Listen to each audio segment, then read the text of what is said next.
Notre histoire commence aujourd'hui, pas en Corée du Sud, pas dans un laboratoire secret, mais à Washington, D.C. Une nouvelle course mondiale vient d'être officiellement déclarée. Une course bien plus déterminante que la conquête de l'espace, une course pour le contrôle de l'intelligence elle-même. Vous allez assister à la naissance d'une stratégie conçue pour une seule chose, la domination absolue. Le 23 juillet 2025, l'administration Trump a dévoilé son America AI Action Plan. Ce n'est pas juste un document politique de 23 pages, c'est un cri de guerre technologique. Un plan pour que les États-Unis gagnent la course à l'IA quoi qu'il en coûte.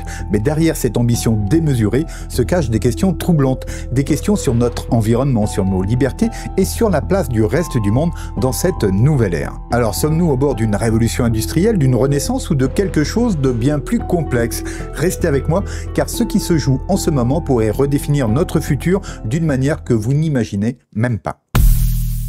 Pour comprendre ce qui va suivre, il faut d'abord que je vous parle des fondations de ce plan. Imaginez 3 piliers gigantesques conçus pour soutenir un empire technologique.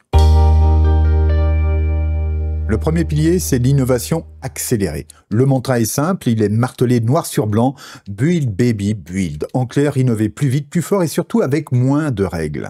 Le plan ordonne une dérégulation massive, la suppression de ce que l'administration appelle les règlements onéreux qui freinent le secteur privé. Imaginez des chaînes qui se brisent. Pour les géants de la tech, c'est une libération. Pour les innovateurs, c'est un champ de possibilités qui s'ouvre, mais il y a un mais. Et c'est peut-être là que les choses commencent à déraper. Au cœur de ce pilier se trouve une directive qui a fait l'effet d'une bombe. S'assurer que l'IA protège la liberté d'expression et les valeurs américaines. Comment? En révisant les standards pour éliminer les références à la désinformation, au changement climatique et au concept de diversité, équité et inclusion. L'administration parle d'une IA qui recherche la vérité objective. Mais la vraie question, c'est qui définit cette vérité? Je trouve qu'il y a de plus en plus de vérités alternatives et fragmentées ces derniers temps d'ailleurs. Une critique publiée par l'Associated Press qualifie cette mesure d'encouragement à la censure des chatbots, forçant l'industrie à entrer dans une guerre culturelle.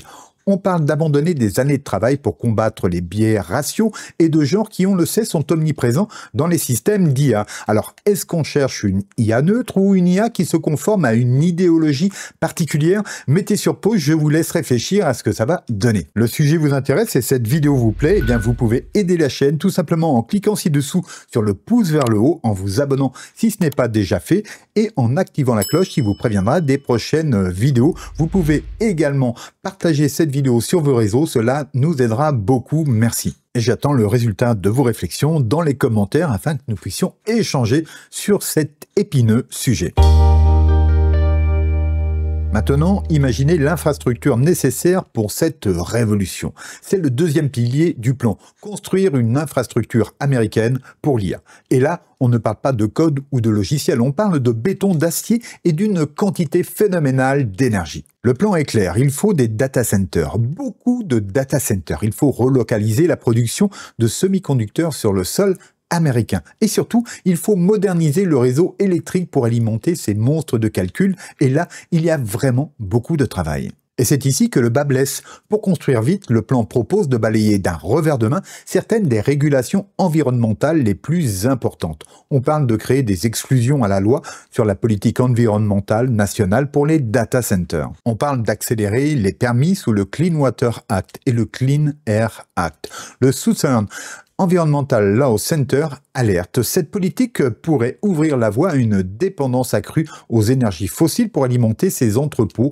de supercalculateurs énergivores sans même consulter les communautés locales. Des communautés qui, comme à Memphis avec un projet d'Elon Musk, se retrouvent déjà à respirer les fumées de turbines à gaz fonctionnant parfois sans les permis appropriés. C'est un choix brutal, la vitesse contre la protection, la domination technologique contre la qualité de l'air et de la vie. Et c'est là que la voix du PDG de Nvidia, Jensen Huang, résonne étonnamment. Lors d'une interview, il a salué le plan de Trump en disant, et je le cite, « Sans énergie, nous ne serons pas un leader mondial de l'IA. Sans une croissance pro-énergie, comment aurions-nous de nouvelles industries et de nouvelles opportunités de croissance ?» Il a sans doute raison dans ce cadre de la force brute. Et la question n'est pas de savoir s'il faut de l'énergie, mais à quel prix seront-ils prêts à la produire. Mais voilà, une fois que vous avez l'innovation débridée et les muscles d'une infrastructure colossale, que faites-vous? Vous exportez votre puissance. Et c'est le troisième et dernier pilier de cette stratégie, le leadership international et la sécurité. Tu es avec moi ou contre moi? C'est ton seul choix. L'objectif est de faire de l'IA américaine le golden standard mondial, l'étalon or, de s'assurer que les alliés des États-Unis, si ce terme a encore un sens ici, construisent leur avenir numérique sur la technologie américaine et non sur celle de ses rivaux, comprenez celle de la Chine ou la leur. Jensen Huang, encore lui, le PDG de Nvidia, a résumé cette vision de manière saisissante. De la même manière que le monde a été construit sur le dollar américain, nous voulons que le monde soit construit sur ce standard technologique. Il est fascinant de voir comment, l'un après l'autre, ces géants de la tech embrassent les visions trumpiennes.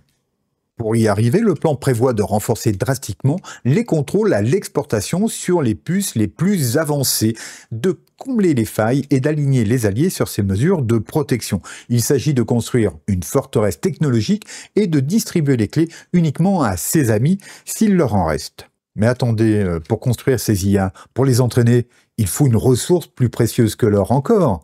Les données, des quantités astronomiques de données. Des textes, des images, des vidéos, tout ce que l'humanité a produit et mis en ligne, et c'est là que l'histoire pourrait prendre un tournant inattendu.